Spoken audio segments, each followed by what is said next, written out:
Olá pessoal, sejam muito bem-vindos a mais um vídeo do canal, mais uma vez compartilhando conhecimento, e no vídeo de hoje vou estar compartilhando com vocês como faz para excluir uma máquina virtual criada no VirtualBox, com todos os arquivos que fazem parte desta máquina virtual.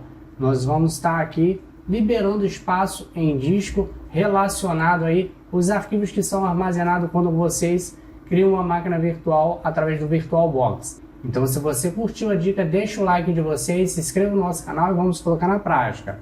Vamos acessar o VirtualBox. Vocês vão localizar a máquina virtual de vocês que vocês não fazem mais uso. Deixa selecionado com o botão direito do mouse em cima da máquina virtual. Vamos vir até a opção remover.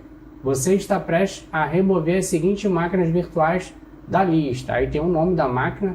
Você tem a opção de remover apenas ou apagar todos os arquivos. É o que a gente vai fazer. Então vamos clicar nesta opção, apagar todos os arquivos. Clicamos aqui. Então foi removida a máquina virtual e todos os arquivos relacionados a ela. Agora é só fechar. Simples assim. Gostou dessa dica? Deixe o joinha de vocês. Se inscreva no nosso canal para ficarem por dentro de todas as novidades.